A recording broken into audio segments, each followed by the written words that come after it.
Salut les amis. Luc est un chasseur vivant seul dans une cabane en rondin au bord de la taïga du Yukon.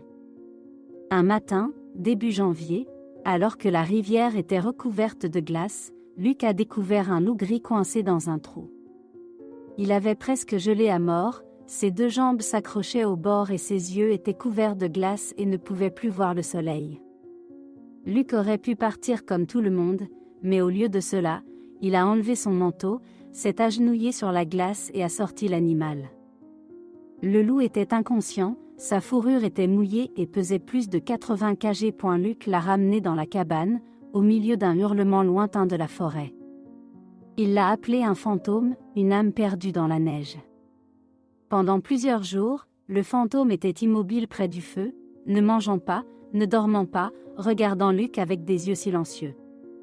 Luc le soignait à main nue, se souvenant de sa jeunesse et de ce que Forrest lui avait appris sur la vie. Un mois s'est écoulé, le fantôme s'est progressivement rétabli, mais ses pattes arrière sont restées paralysées. Quand Elliot, le fils de Luc, est arrivé pour l'hiver, il a été surpris de trouver un loup allongé sur le sol de la cabane. Bien qu'Elliot ait eu peur au début, il s'est rapidement lié d'amitié avec le fantôme en lui massant les pieds et en lui apprenant à marcher. Le fantôme ne grogna pas, se coucha doucement et laissa le garçon se toucher. La récupération a été lente mais miraculeuse, le fantôme a progressivement pu marcher dans la cabane.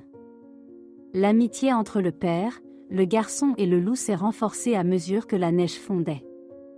Mais le danger survient lorsqu'un garde forestier nommé Bradford soupçonne Luc de détenir illégalement des animaux sauvages. Bradford arrive à la cabane, menaçant d'appeler la police, affirmant que le fantôme est un danger. Luc savait qu'il ne pouvait pas garder le fantôme pour toujours, et Elliot savait que le loup n'appartenait pas aux humains. Le jour où la neige a fondu, tous les trois, Luc, Elliot et Ghost, se sont dirigés vers les profondeurs de la forêt enneigée jusqu'à Whitehorse Ridge.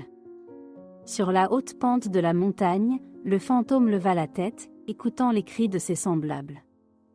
Il se retourna, se frotta le nez contre Elliot, lécha la main de Luc, puis se retourna et courut dans l'ombre de la forêt.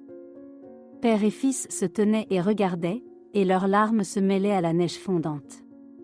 Des années plus tard, Elliot a décidé de vivre avec son père dans la forêt du Yukon, élevé comme un homme de la nature. Parfois, dans une nuit de lune, un hurlement de loup retentit de loin. Luc reconnaissait toujours un hurlement plus profond et plus fort, comme une salutation de fantôme. Elliot n'a jamais oublié le loup qui a changé sa vie et l'a ramené à son père. La forêt n'est plus un terrain sauvage, mais une maison pour les âmes blessées. Et quelque part, le fantôme vit toujours, dirige toujours la meute, protège toujours silencieusement les personnes qui l'ont sauvé. Aucune chaîne ne tiendra fidèle, seul le cœur sait le chemin du retour. Luc s'est rendu compte que la vraie vie ne commence pas par tenir, mais par savoir quand lâcher prise. Le fantôme a disparu, mais ses traces sont restées dans leur cœur comme la neige tôt le matin du printemps. Chers amis, merci d'avoir pris le temps de regarder notre histoire.